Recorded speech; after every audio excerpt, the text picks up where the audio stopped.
and welcome to episode 89 of the Back Nine Six Pack. My name is Mitch, joined as always by my esteemed colleague Justin. Are you ready to start your new career as a food reviewer? Yeah, I think. Oh, I had fun with that. I'm not gonna lie; it tasted delightful compared to what I thought I was gonna go through. Um, yeah, I think that job would be freaking awesome. Unfortunately, I would be not netting zero anymore on my weight loss journey if that was the case. Yeah, for anyone who didn't see this, which is probably a lot of you, anyway, seek out Justin's social media. Skyline and Graders, couple prominent Cincinnati companies and food brands, collabed on a little bit of ice cream. It is chili and has oyster cracker chunks in it. That No, is what it's he was got referring to. rephrase that. It's got full oyster crackers in Sorry, it. full oyster crackers, I should say. He gave that a test try. A lot of people around the city have been doing that. Honestly, rave review from you. I thank you. And look, the hot sauce only made it better. It really did. I told you. So I just was made aware of something that I don't know if there's actual video of anybody trying this, but have you heard of the Skyline Graders float? Oh my God, no. That's where you would put the ice cream in the actual chili. God, no. Look, I can get behind a lot of food stuff. I don't think that's. I just not good. might get the enough bravery to try that. I think I could do it. Man, that's pretty tough. In restaurant though, like I'm not buying the canned chili. I don't even like the canned chili regular with like no ice cream in it. I'd have to be in store for that, into a restaurant for that. I will say the in store, like in restaurant chili, definitely has a different. Oh, It's not. I don't even think it's like necessarily good or bad or better or whatever. But there's definitely a different like level. Like it's more liquidy. yeah. I know it's It's like because less. it's hot. I think it's like, yeah, I don't know. I think it's better. I think in restaurant is always 100% better. I mean, probably, yeah. But I might have to try that. We'll see. I don't know. I don't know if I have the guts to do that, but maybe I do. I don't know. Stay tuned, everybody. That'll be the next one on Justin Eats. I don't know what we'll call it, but man, can I pop my Diet Coke though? yeah, we can pop this. This is the last episode in dry January. I got the liquid death here. Squeeze the death still. Orange just slaps. I love the burn, like the first drink of a Diet Coke, and it just like burns your throat, and you're like, "That's that aspartame, baby." Yeah, like shoot it straight into my veins. Oh yeah. So we've got last episode with dry January in play. Coming back next week. Got man meal next Friday.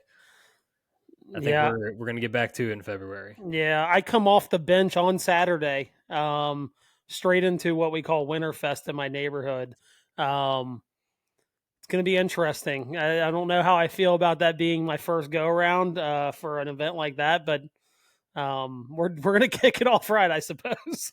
Yeah, heading straight into like a neighborhood drinking festival. Probably not the ideal way to come off of a dry month, to be honest with you. Oh, we'll see. Updates coming for that. Good.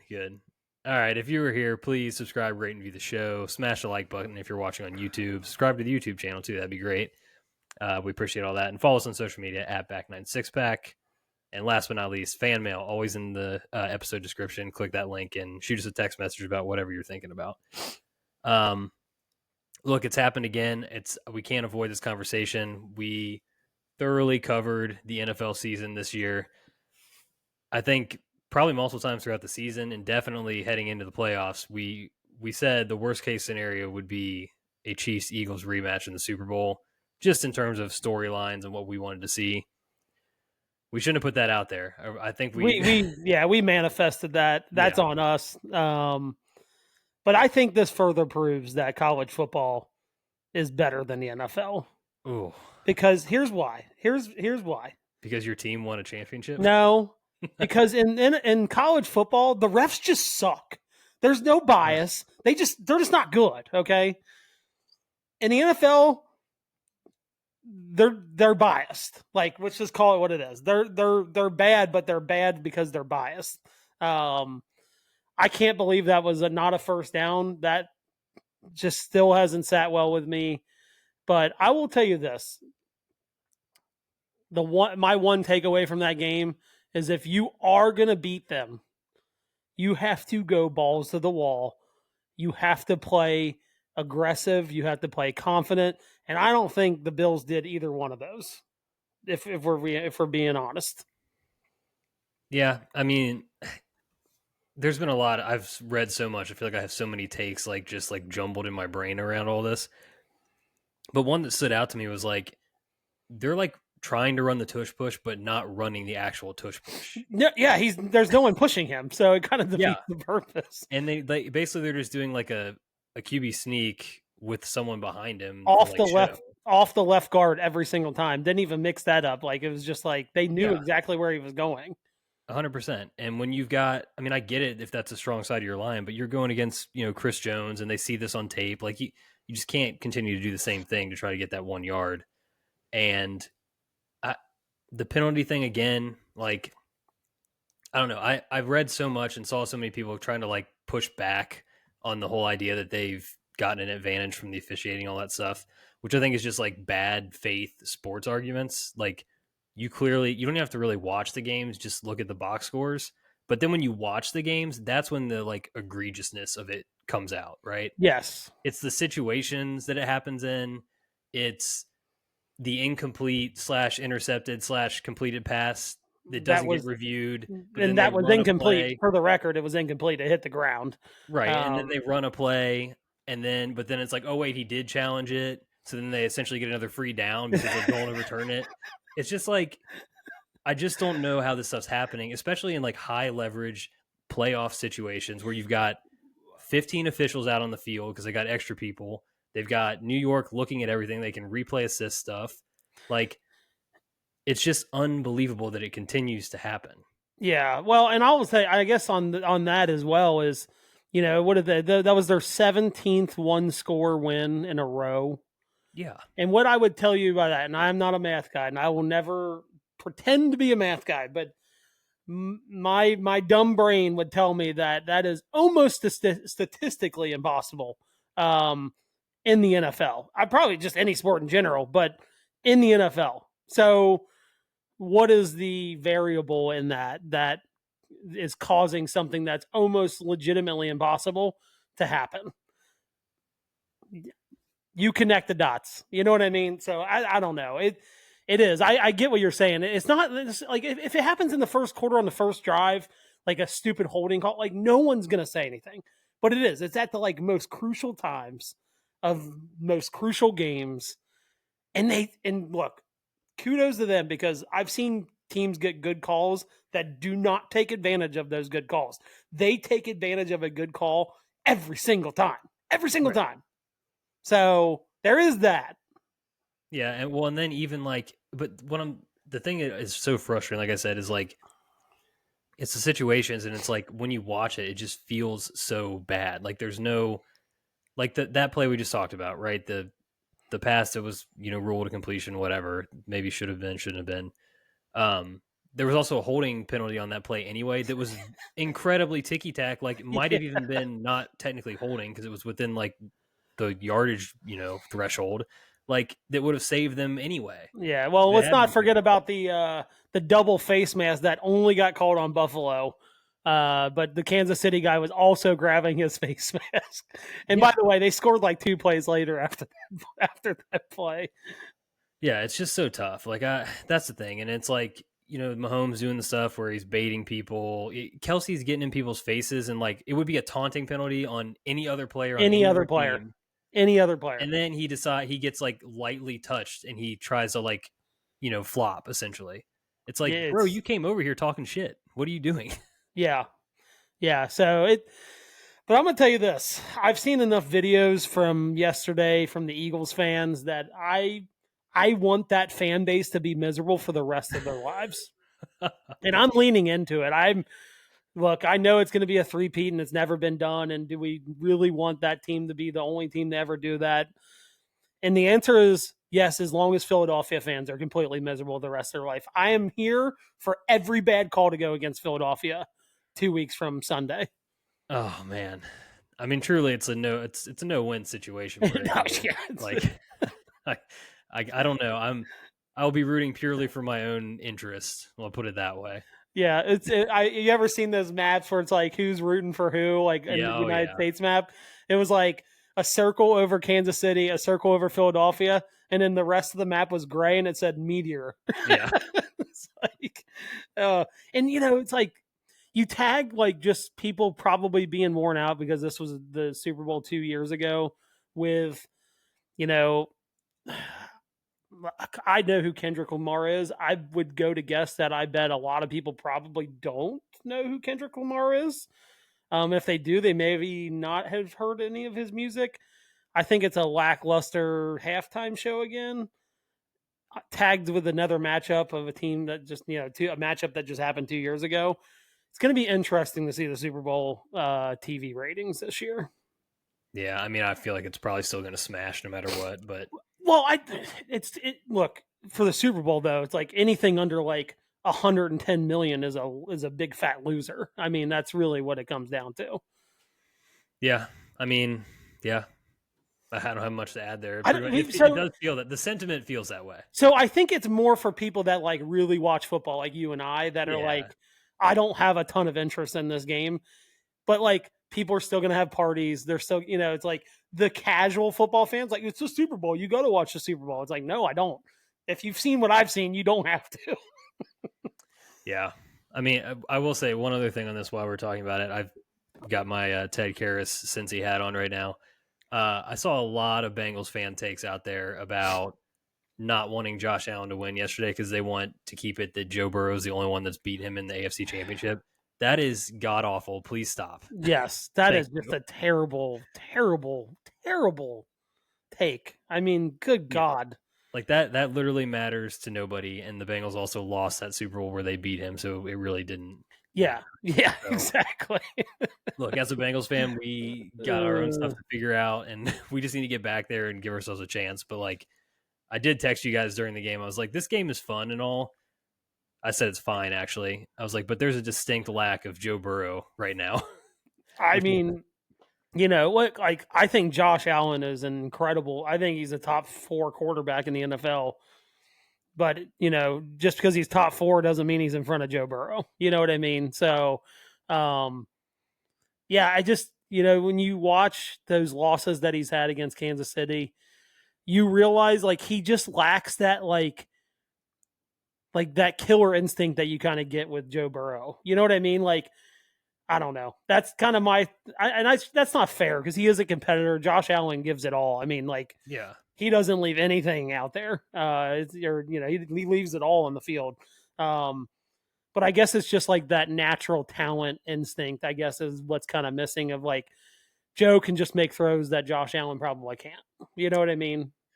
yeah, it's just different. And like with Buck, like, I mean, honestly, the talent that they've put around him on that roster is not very good. I mean, James Cook had an incredible Terrible. season, and he looked awesome yesterday. They honestly probably should have ran it more. But the receiving core lacks a lot. The defense is honestly like Josh Allen must have like hero balled them more than Joe Burrow did the Bengals with Oh, how that defense 100%. played.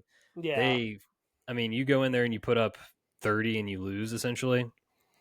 Like, you just can't give up that many points if you want to win. Well, not with that roster. I mean, when Mac Hollins is your wide receiver one, and you got a Mari Cooper that should be retired running routes out there. That's not good. No. God love Dalton Kincaid, but it's just not, the talent around him is not ideal. Even on the defensive side of the ball, outside of their defensive line, you're like, their back end's not great. Yeah, and they were banged up too, which didn't. I get that, but still, it's like the talent level really past like you have Josh Allen, James Cook. I'd throw Mac Hollins. He's actually been a pretty decent target for him. Outside of those 3 guys, there's really not a lot. So the sad part too, with the whole Xavier Worthy, Bills trading out of that spot and the Chiefs getting him, they could they have have used Deion him. Coleman instead, and it's like, God, that's tough because he just dropped like 90 and a touchdown on you. So Yeah. yeah, I don't know. Super Bowl's coming up in 2 weeks here. We'll We'll watch because we have to, but Yeah. not exactly thrilled about it. No, not at all. All right, on to golf. Hopefully happier things. We're going to kick it back off with the best thing you saw in golf segment. What do you got? You want me to go? Yeah, go for it. So God, I gotta pull this. Sorry, I'm like, we've talked about this before. Again, you were super unprepared. Clearly, I'm like, I thought I was prepared, but I'm not. I can go if you want me to. Yeah, go ahead. Go ahead. All right. I'm pulling this up. Because look, I was one that came on here rattled just behind the scenes for everybody. You got me rattled now. Yeah, I rattled you. I believe it was Michael Kim today even posted a pronunciation guide from the PGA Tour. And oh my God, some of these pronunciations on here are amazing. One of my personal favorites, we talk about Justin Lauer a lot on this show. Yeah. So his pronunciation for his last name obviously is Lauer. They spell it Lao-UR. And then in parentheses, they put rhymes with power. It's like, why wouldn't you just put that? I mean, there's so many of them. And honestly, I didn't realize how many just kind of wild names we have in golf at this point. So you got John, here's one, John Pack. It's actually pronounced Pock. So they put P-O-C-K in parentheses, rhymes with rock. Another good one. There's a guy, I didn't know this player, Kevin Velo, VEL-LOH, in parentheses, rhymes with Jello. Jesus. Who, so you, that makes me wonder, like, who actually did, like, who put that together? Yeah, I know. That's what I'm thinking too, right? But yeah, there's just so many on here that are so funny. The good news is we did get an answer here finally on our own for our own behalf. It is technically pronounced Ludwig Oberg. See, I thought it was Obear. The way this is reading, it's Oberg. So that's one for you. My favorite, probably the longest one on here. Not my favorite, but definitely the longest. Christian Bezadenot. And that is like 4 dashes in each word to try to get you to help pronounce that one. So yeah, this, if you guys can look it up again, Michael Kim posted this to Twitter, X, and it's just really, really funny to read through and just see some of the ones where you're like, I've never heard it pronounced that way, even, in all the golf that I've watched. So yeah, plenty we could learn from that. So I couldn't find my video, but I did have a backup. And this happened tonight. We had our first shot clock violation in TGL. And we'll get to TGL a little more here in a second. Yeah. But Tiger got hit with a shot clock violation. I about spit out my drink. Because you hear that heartbeat in the background, and it's daunting. And it was on a putt, wasn't it? Yeah. And singles too. It was the first singles hole. Gets a shot clock violation. From a coaching standpoint, you can't go home with those timeouts. Let's take a timeout, take a deep breath. Instead, he chooses a shot clock violation on accident, and that was the first time. Like, he's had a lot of fun with this, but that was the first time you're like, oh shit, like there's that fire. Like, he was kind of pissed about it. He was pissed. Yeah. But you know what? TGL is cowards for not posting that video. They posted a bunch of video from tonight. They did not post that there was a shot clock violation. Maybe because he owns it, who knows? But didn't want to piss off the boss. I gotta ask, like, what are Kiz and Tom Kim doing? You got to step in and call timeout. Yeah, I suppose they probably could have, but I didn't think we'd ever get one of those, and I certainly didn't think it was going to be Tiger to get one of those, right? Because he's so aware of everything, typically. But yeah, it was. I swear to God, I took a drink. I about spit it out. I was like, oh, he's going to pull the trigger, and then he just didn't, and it was like, holy shit. But it was good. I thought that was fun. But we'll talk about TGL a little bit more here in a second. Sure. All right. We'll first we'll go ahead and get into Farmers Insurance Open, right? Yep. Harris English wins. I didn't get to watch much, sadly, but I know the weather got biblical. The norovirus, the stomach virus that's going around, absolutely torched the field. My guy Ludwig uh, got hit with that hard and was like basically throwing up on the course out there, both literally and figuratively. So yeah, good thing we didn't go with him and one and done. But regardless, Harris English, it's his 5th win. He's racked up 33.1 million now in his career, which is just wild to see the He's been numbers. around forever. It feels like he's been around forever. He's a guy, I mean, I think he's dealt with some either injuries or swing changes that kind of threw him off, but like he's always kind of flirted with like, the Ryder Cup teams, his last spots. He's had some high finishes in US Opens in the past. Like he's definitely a really good player. Played at a Georgia Bulldog, good college career. Like, I mean, he's one of those people that actually it's kind of like a little bit of a surprise he hasn't won more. Yeah, yeah. What was his last win at Congaree? I couldn't even tell you, to be honest with you. Remember when they had that tournament during COVID at Congaree? Yeah. It's been a while since he's won. But yeah, I just his talent level alone, you would have thought he'd probably won more.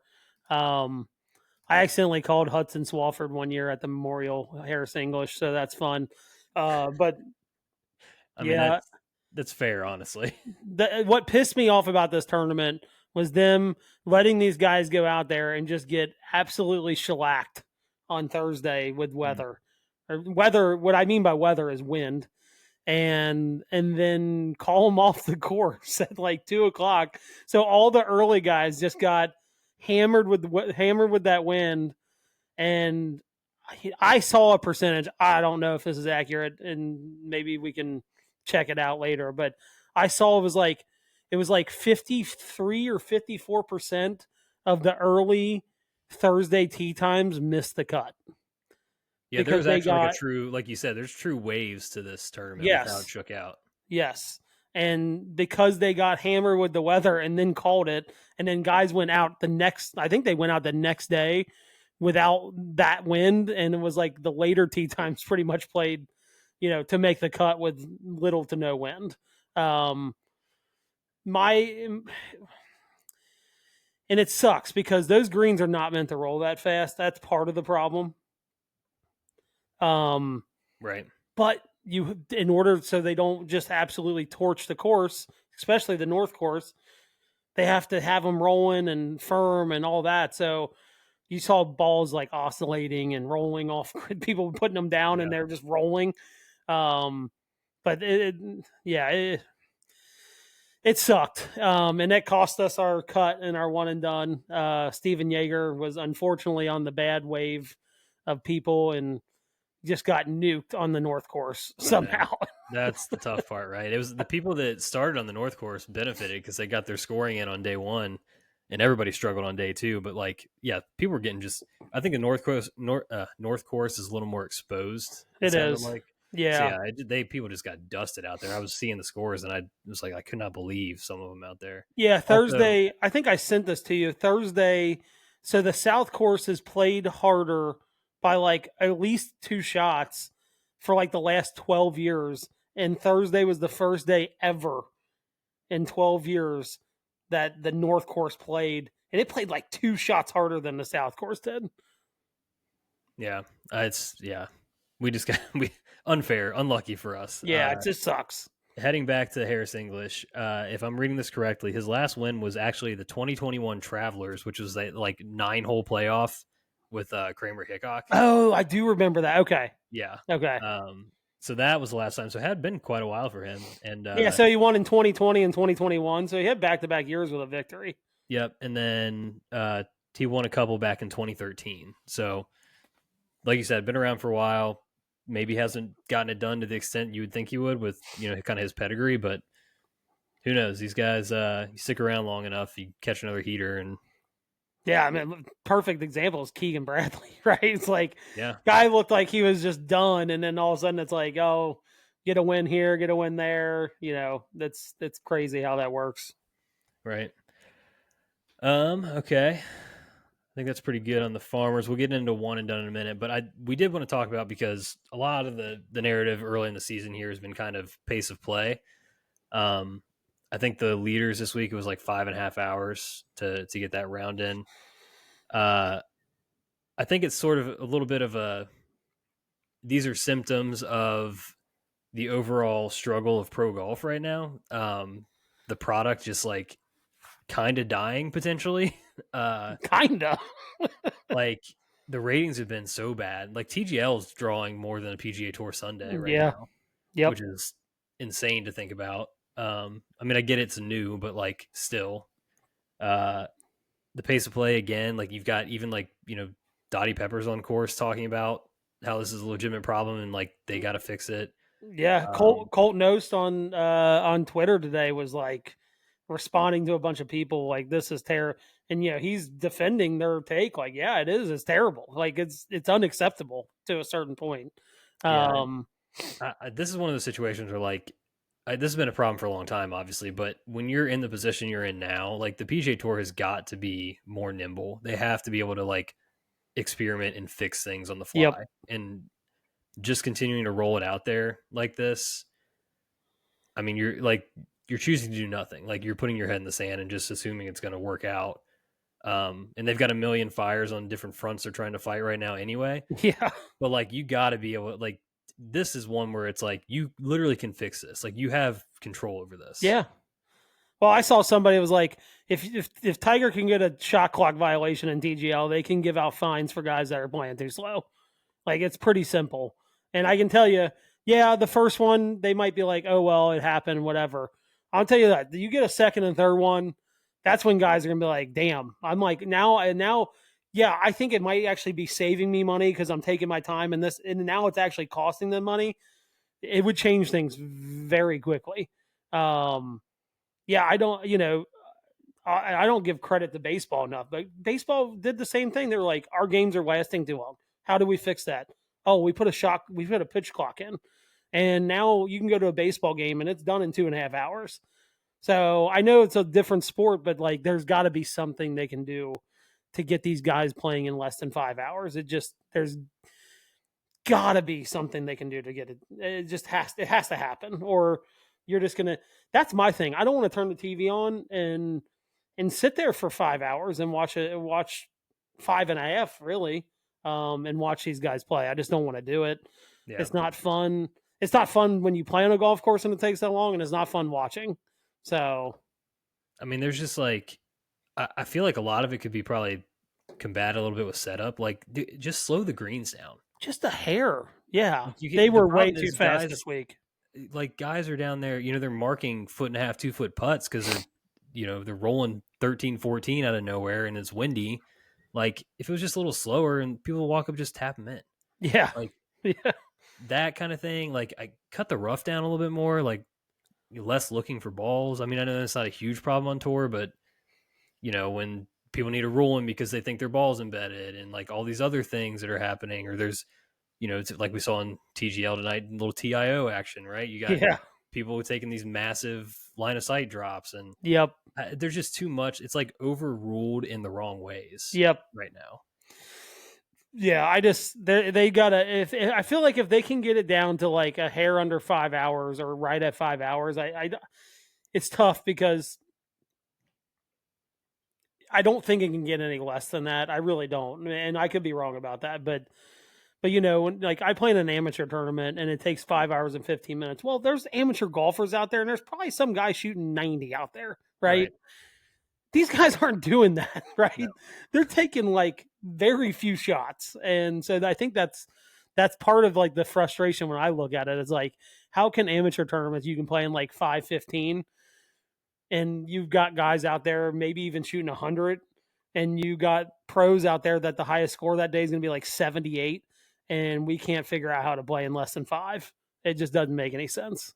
Yeah, and it doesn't help that the broadcast makes it feel even slower just because Yes. of the commercial interruptions. They're showing people walk, showing people line up putts for a minute and a half. Like there just has to be like a collective, like, all right, we have to solve this problem. Yep. Yeah. Ugh.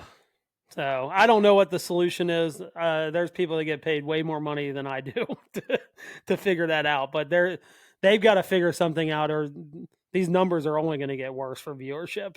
They really And are. I mean, part of that too is also unifying the game again in some way. I think people are pretty exhausted with that conversation. Yeah. The whole money conversation, like there's just so many, like, you're just asking golf fans to pay attention to too much stuff, Yep. and Yeah. you're just not gonna have, like, we're golfers, right? Like, if we're gonna, you have a certain limited, I don't know, like, pool of like time you can dedicate to golf, like Yes. golf in general. Yeah. Uh, it's your own personal game's gonna win out in that. Um, you know, then the rest of it's kind of like, okay, what can I allocate time to among PGA Tour, TGL, Live, Yep. YouTube golf, podcasts, all this stuff. Like, you only got so much space, and you can't be actively turning off your like core fans. Yeah. Yeah. And honestly, before it was like, okay, they're losing casuals, right? Yeah, Now you're like, you're legitimately losing people that I can tell you, I used to be one person like on a Sunday at 1 o'clock, 2 o'clock, like, yeah, I'll flip the golf on, and watch 3, 4 hours, maybe having it on in the background. I don't do that anymore. I haven't done it this year yet.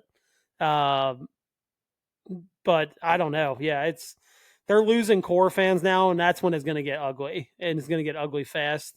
Um, and I love that they cut the fields down, and we're still, in the first turn, first full field, we ran into a daylight problem.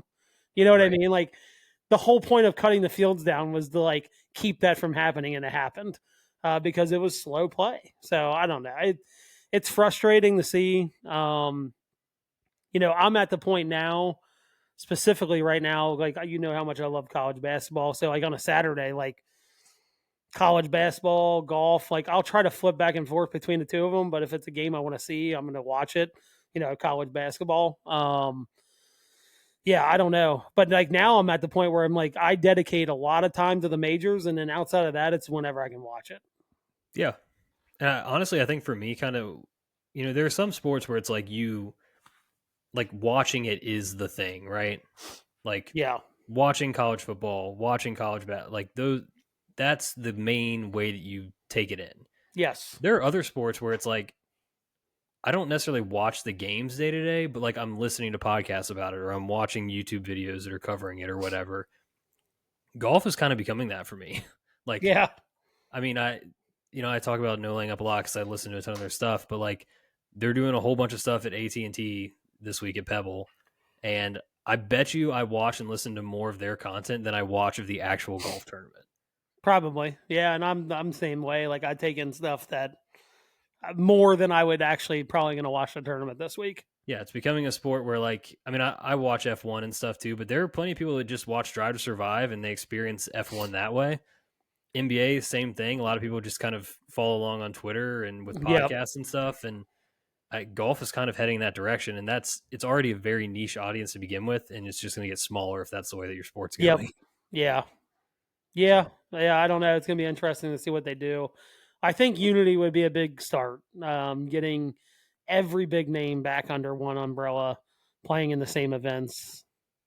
You saw it from the ratings last year. The majors just, and they should, but they just demolished the ratings wise compared to some of these elevated events like the Players and things like that. It wasn't even remotely close. If you look at like the U.S. Open, it killed. You know what I mean? Because you have all these other guys. You have Bryson DeChambeau and his 5 million followers or whatever the hell he has. Like that's only going to help ratings if we can get some unity. I think that's probably the start of it. But the pace of play is pretty close behind that, I would think.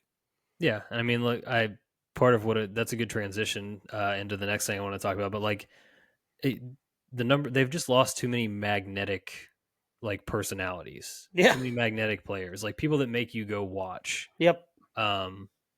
Between like Phil and Bryson and Brooks and Rom, even like some of these guys, where now like they have tons of really good players on tour still, but it's, look, Scotty's a little boring. Xander, same thing, like really good at golf, but it's like, okay. Morikawa, Rory's really good, but I mean, still, it's like I don't know how many people are coming to watch him. Like, I don't know, there's just not like that. You don't have like the push and pull of like even like a Patrick Reed. Like you would tune in to watch him just to root against them. it's like hate watching, right? Like they don't have anyone that you want to hate watch right now. Yeah. That's what it comes down to. Yeah. Yeah. Um, It's like, like the perfect example, right? Joel Damon became a gigantic star with fans after the first full swing season, right? yeah. The problem with Joel Damon, and look, I'm one of the biggest Joel Damon guys out there, is like he's like top 90 in the world. Like he's not like a star on the course. Great personality, seems like an unbelievable guy. I would kill to go like drink a couple beers with the guy.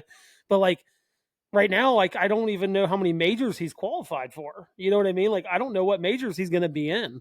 So Well, and they you were kind of unable run to. into that too, They right? were unable, yeah, and they were unable to capitalize on like what he got from Full Swing and his story because honestly, he had like his shittiest year on tour. Yeah, He yeah, just wasn't kind of yeah, around. yeah, So and that's well documented in the second season. You know what I mean? yeah, So yeah, I don't know, but it's like look, Patrick Cantlay's talented enough. He just has no personality. Like you don't want to tune into him. Um, like for example, like his TGL night was one of the least viewed ones so far. You know what I mean? Because he's like watching paint dry. So, super talented, unbelievable golfer, but not magnetic. You know what I mean? So, I don't know. I think Bryson, guys like Bryson and Phil, I think they just had such a good run with guys like that, and now that they're on another tour, there's no one that backfilled those shoes, and it's a big problem. That's part of it. yeah. So speaking of pronunciations, I'm gonna get this wrong because I don't know how to say his last name, but Dylan Dechur, I think it is.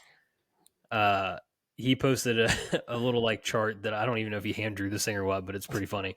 Uh, Part of the reason that the tour I think is struggling too is like the absence of these like high level players in a lot of ways. So he kind of laid it out here. Scotty Scheffler, world number one, missing due to ravioli incident, and he's back this week, but he's been gone for a Yes. while. Okay, Xander, world number two, had a rib problem, not back this week.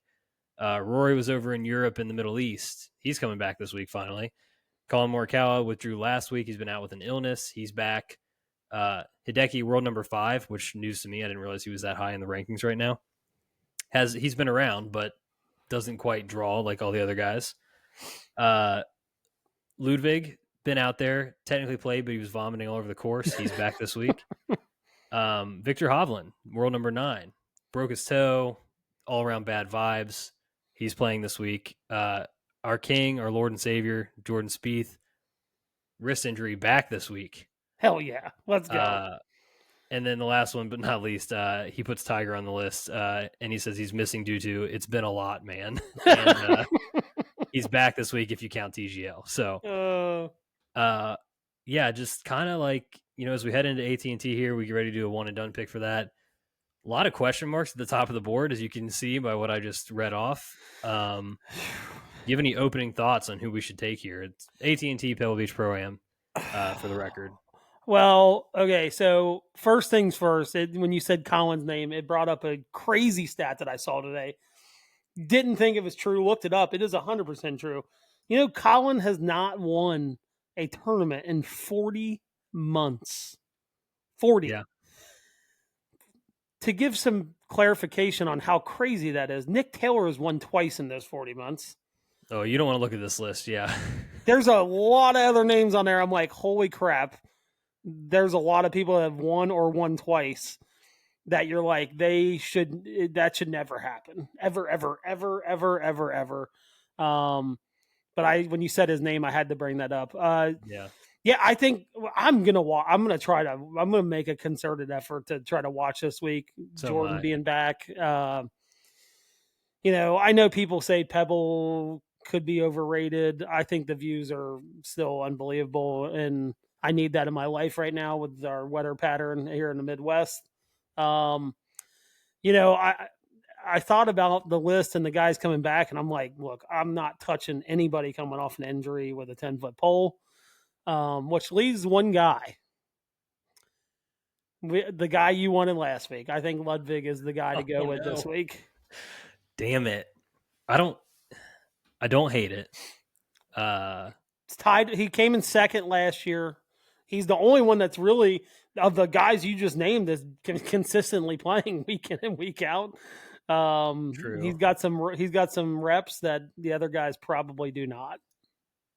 Totally agree with that for sure. I think he probably, I mean, he was the first round leader at Farmers. If he doesn't get sick, he's probably at least competitive. And Yeah. he fell down the board on the weekend because of that.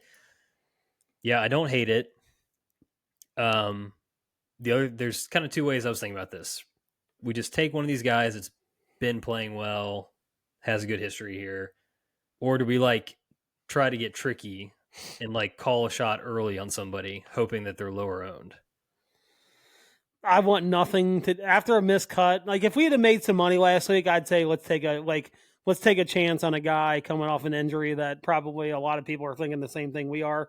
Yeah. Don't want a guy coming off a stabbing incident or whatever, rib injury, whatever the hell half these injuries are. But with the miscut, I think we got to get back on track, and I think that Ludwig is the way back on track. I think. Okay.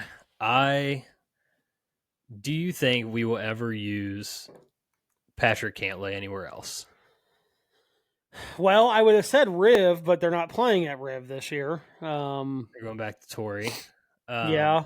Cantlay, last he played was a T5, the American Express, if you don't count the TGL win last week. He was T15 at Century, but his history of Pebble's pretty solid. T11 last year, T4, T3, T11, T21 in his last 5.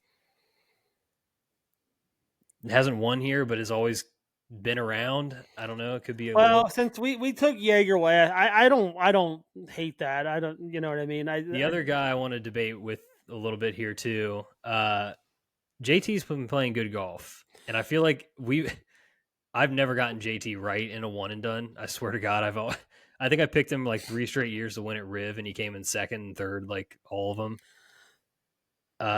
Second at the American Express, T26, whatever at Century, but like I don't know, T2 at Zozo, 3 at the Hero World Challenge. Like he's look, if we're gonna go off the reservation from Ludwig, I'm not doing it on Patrick Cantlay.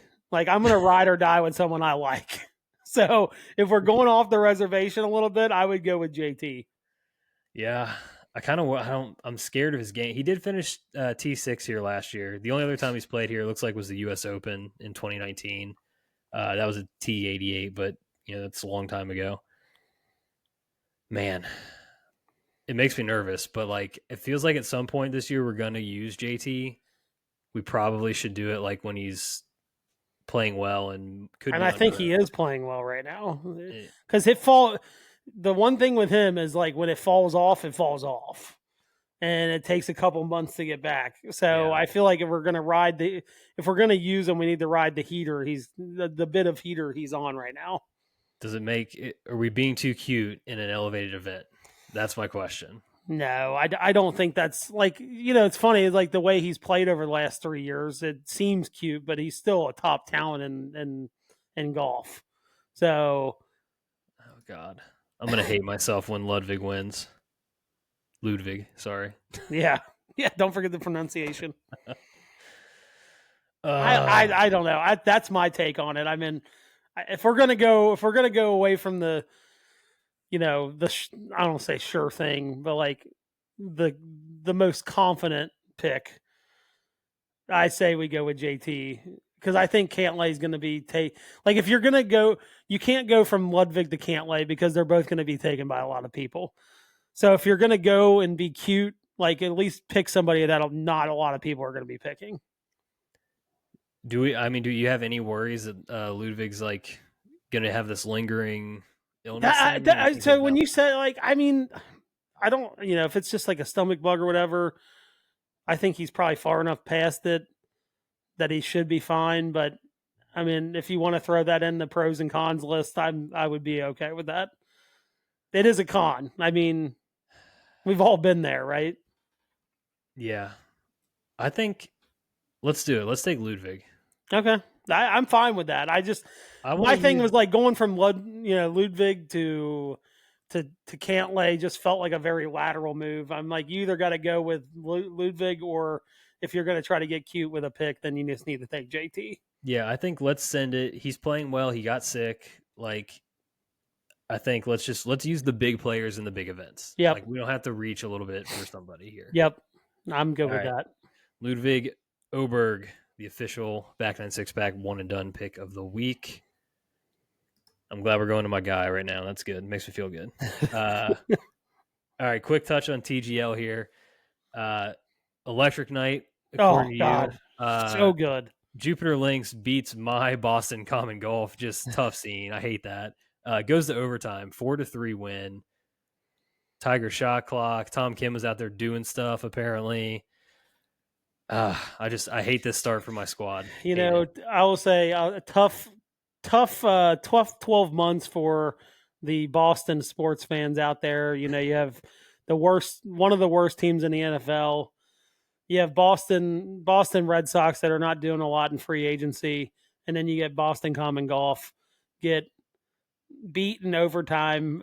Huge upset, by the way. I think if we can't bet on it in Ohio, but I want to say Jupiter Lynx was like plus 250 Oh, money line. yeah. So pretty decent little upset there. First overtime was electric. It was like a 37-yard shot. All I can think about is some amateur trying to hit this shot in Yeah. overtime and just nuking it into the stands behind the green. No, my thinking behind it tonight. If you didn't like TGL tonight, you're never gonna like it ever, Yeah. ever. So, Man. Yeah, I wish I would have gotten to watch more of it. I had it on just kind of in the background, and I heard the shot clock violation. I did see at the very end before we started the Tom Kim like leave it in the bunker, oh pulling the eight yeah, off. He had an eight off in TGL. he People did. don't know about Yes, he that. did. But he almost He almost made chipped it. it in. Yeah, the second one. Yeah, so I'm just glad to see a close match. Interested to see what the ratings look like next week, just or for this week with being Rory versus Tiger. That was kind of a build up thing. And yeah, good for Tiger getting a dub. Boston Common, quick turnaround to face your team. It's our squads are Yeah. head to head Oh, next big week. rivalry next week. Boston Common versus LAGC next Tuesday night. So we'll do this show before that happens. We'll have to maybe we should do Put a something wager. special. Yeah, we'll come up with something for that. Yeah. By the way, Tom Kim, I know you do not like Tom Kim. Ugh. He was a star tonight. We got full President's Cup Tom Kim out there, doing, can't hear you. A lot of heckling towards him. A lot of Scotty comments towards him. It was, but he handled it well, and he played real. I mean, Kiz played well tonight. Yeah. Surprisingly, he actually played pretty well. Yeah, it was just fun. It was like I did. I thought that I was like, look, if you can't like it now, you're never gonna like it. Just because you had like the personalities, you got friggin' Keegan Bradley out there looking like Luigi in that green with the mustache. I mean, it was magical.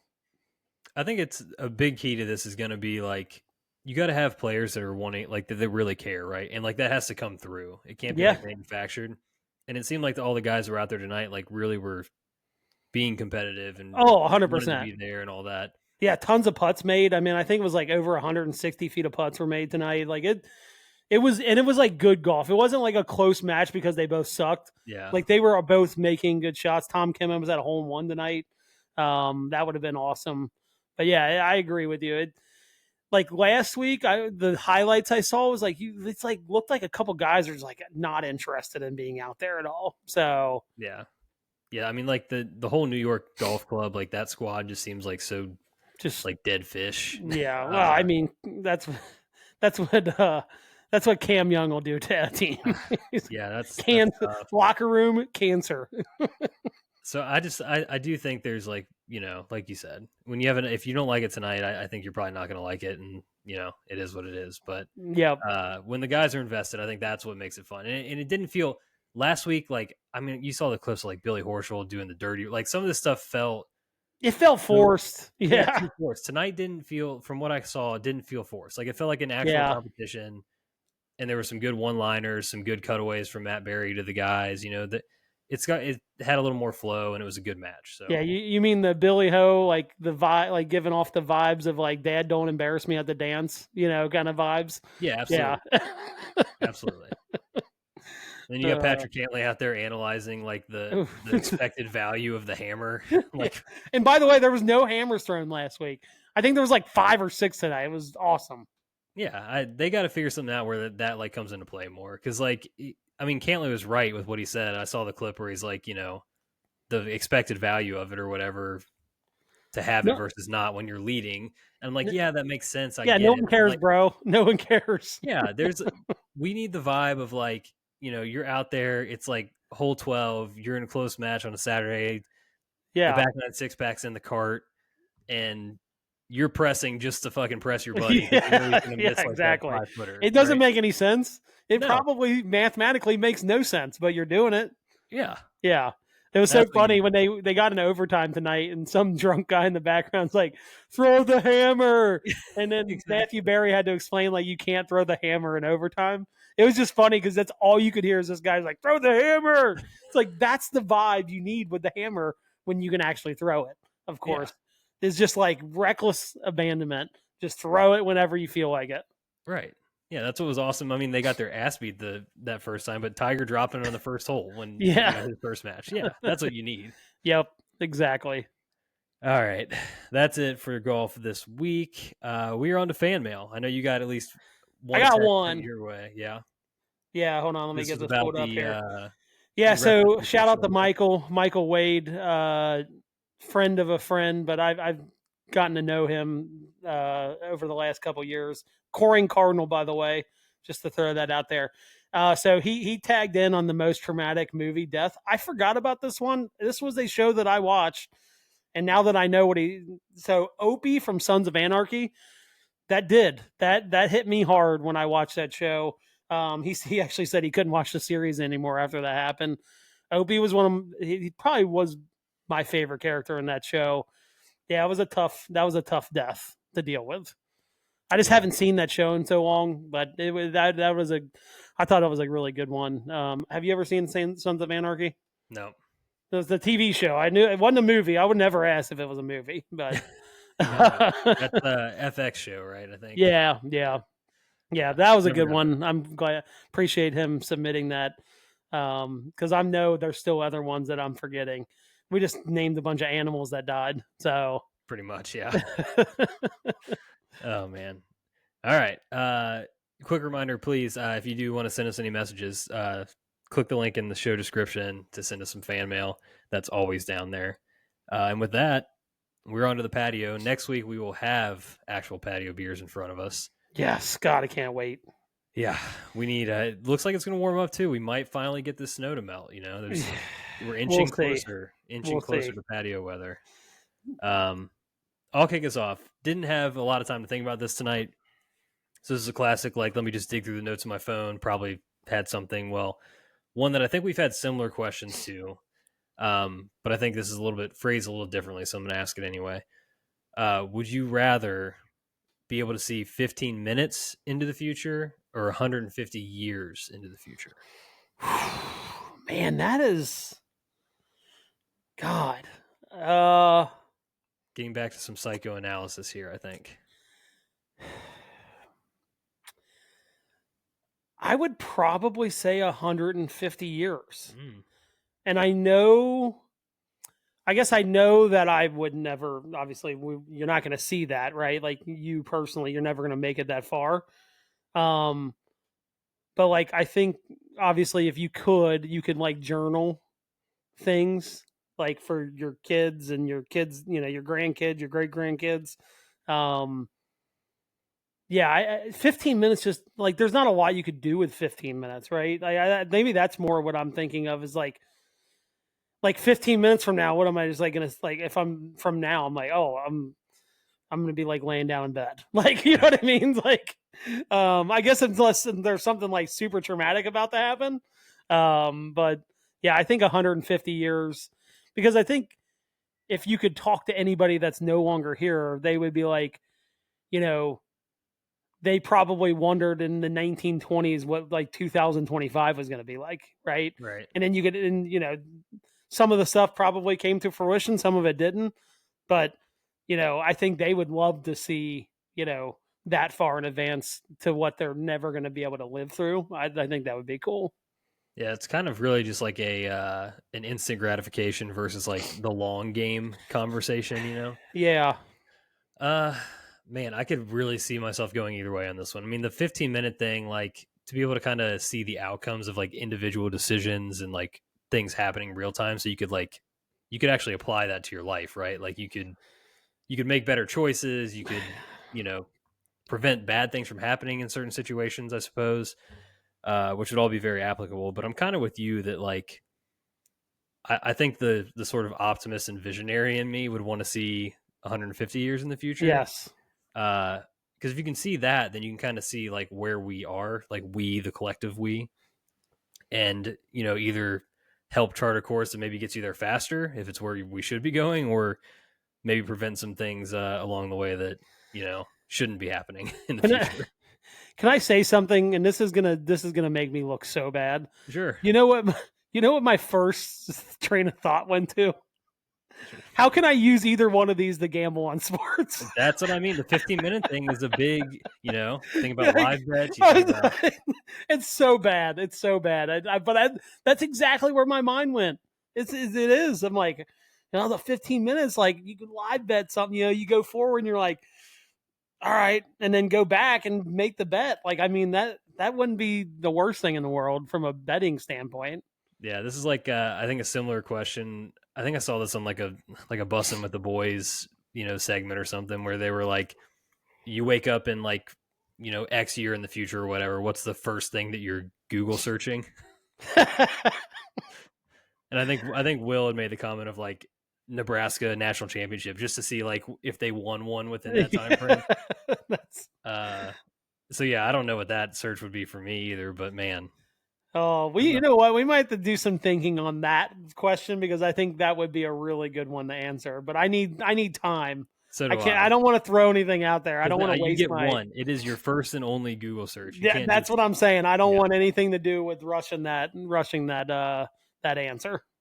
yeah for sure. Oh, that's so bad though. I can't believe my mind. I almost feel nasty because my mind went directly to like, okay, how can I benefit from this, like sports betting wise? Look, Um, my mind went there too. So we're either just both really bad people, or you yeah, shouldn't just feel that bad. absolute degenerates, absolute degenerates. So staying on like a sports theme here. Um, there's so many good answers to this question, but I'm curious of what yours are. So, what is your favorite fictional sports character in a movie or show and non-fictional character?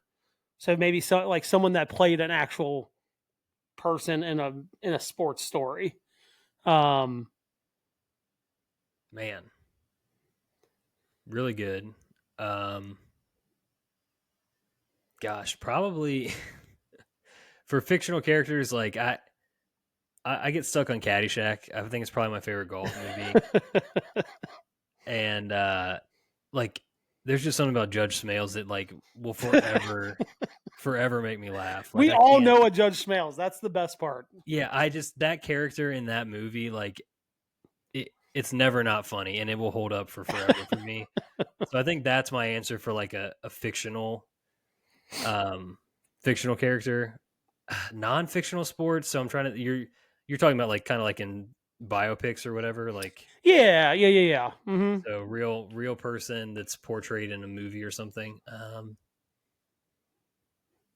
Come back to me on that one. What's your fictional one? So, a couple came to my mind. If we're sticking with golf, Bagger Vance, I think, is an incredible character, Yeah, fictional character. Um, you could even say like Matt Damon's character, Randolph Juna, in that is great. That whole movie is just unbelievable from a fictional character standpoint. A lot going on there. Both of those characters came to my mind. Um, going off of golf. Um, Dude, I'm a huge Little Giants fan. Icebox, pretty cool fictional character, sports character. Um, and God, what I had another one like fictional. But if I had to pick one, Bagger Vance by far, uh, easily my favorite fictional movie character in a sports film.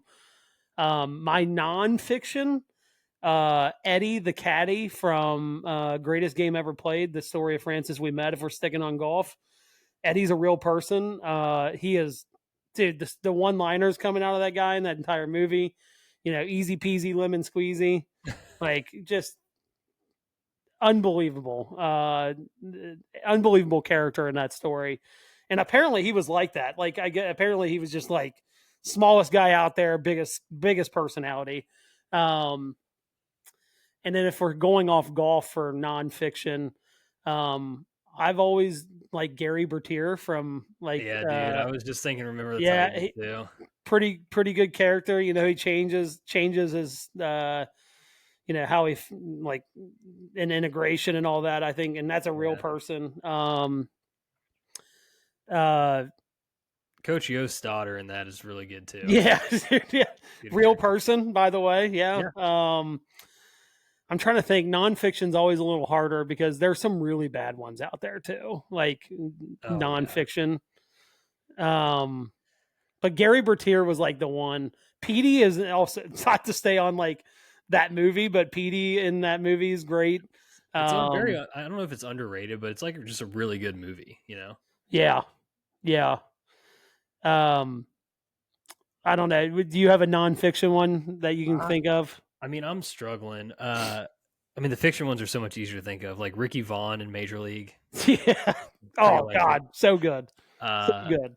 I mean, you got Chubbs from Happy Gilmore. Yeah. Shooter McGavin, honestly, is Yeah. so good. There's just so many in nonfictions. I'm trying to think of in fictions. In nonfictions, like I'm struggling. Like I can't even think of like a non-fictional sports movie right now for some reason. Isn't it crazy? Like when you're trying to think of something, uh, like how it just like Yeah, disappears from your brain. yeah. Like I don't know. I'm struggling on that front. It's also hard to get off of golf too. Like my mind is just on on golf right now. Um, the guy that plays Herb Brooks in Miracle on Ice, I think is fantastic. Yeah, That movie's awesome in general, but like the guy that plays Herb Brooks, I think does like a really good job at playing him. Um, you know what I'll say? Because I actually have rewatched this recently. Moneyball. I love. oh God, yeah, that's a good one. I didn't even think about that. Yeah, like I mean, God, why can't I think of even the names? Yeah, Brad Pitt as Billy Bean is really good, but Yeah. then is Jonah Hill? Is it Paul D. Podesta? Who does he play?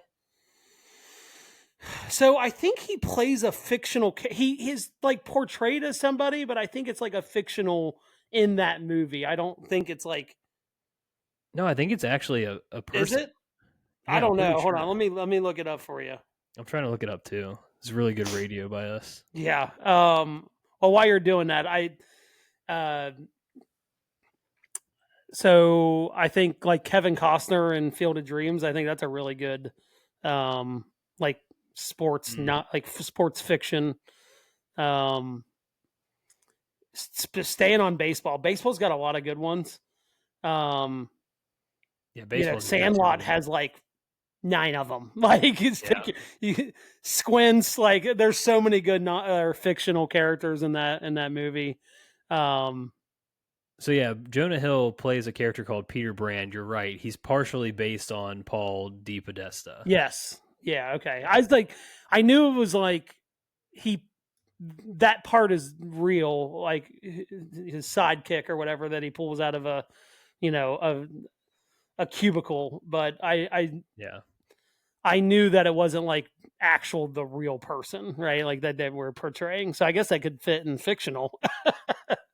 But he does play a good. I mean, he does play a good role in that movie. I mean, Friday Night Lights gets a lot of acclaim. Yeah, Riggins, great, great fictional character. If you're going to the movie Friday Night Lights, Booby Miles. Booby Miles, baby. That's where I was going. Hoosiers too. That's another. Oh yeah, yeah, yeah. Booby Uh, Miles is up there for me. Like in the movie, I think so, yeah, it's a great. If you want to win, put Booby in. exactly. uh, Yeah, there's got to be so many that we're missing. Like I'm just trying to look through lists right now. yeah, they. There's so many. I think we pretty much covered all the golf, most of the golf ones. Yeah. Yeah, most of the golf ones we got. I mean, you hit it with pretty much totally shoot into the one that you said that completely slipped my mind is Shooter McGavin. I Oh mean, yeah. by the way, one of the best follows on Twitter as well. It's like it's so good. And that movie's coming out. Number 2 is coming out in the summer, I believe. Yeah, I'm a Um, little worried about that. That scares me. they pulled in a lot of the same cast, I know. surprisingly. I think it's going to be good. Adam Sandler doesn't miss a lot. Like he every once in a while you see like because he did sign that big deal with Netflix to make a certain amount of movies over a certain period. And there's a couple out there you're like, this ain't that good. This feels rushed. I would think he's not going to do that with Happy Gilmore too. I would find it hard to believe. Yeah, I think we would. Just thinking back now, we'd be remiss not to mention the Rocky movies. I mean, just Yeah. littered with great characters Yep. in there Yeah. as well. I didn't even think about that. You know what we didn't mention? Mighty Ducks. Oh shit! Yeah, another Like one. like you have the Bash Brothers in there. You know, Gordon Bombay is just a Yeah, legend, a Minnesota legend. So yeah. Gordon Bombay is probably higher. He needs to be higher than I yeah, think. we this might be like a power ranking thing. Like we got to rank out our 6 best because I have so many that I love, and if I want to be forced to like actually rank mine. Yeah, I think this has a bracket written all over it too. Oh, We do oh, we got to seed a tournament of fictional sports figures. oh! God, that would be so. That is what we need to do. Yeah, we're gonna pencil that in. That's gonna be a special episode with the gang Yeah, that'll be around during March too. March. We'll have to get Yeah, it around March, right around the NCAA tournament. I think that'd we'll be get the awesome. committee together to start building the field and seeding appropriately. So Yes, yes. yeah, great question though. Yeah, that's. I wish I watched more nonfiction sports movies. Apparently, I think that's what I've learned. Yeah, but sometimes like the nonfiction just don't hit the same as the fiction ones, right? Like for obvious reasons, but and there's Yeah, so many great stories out there.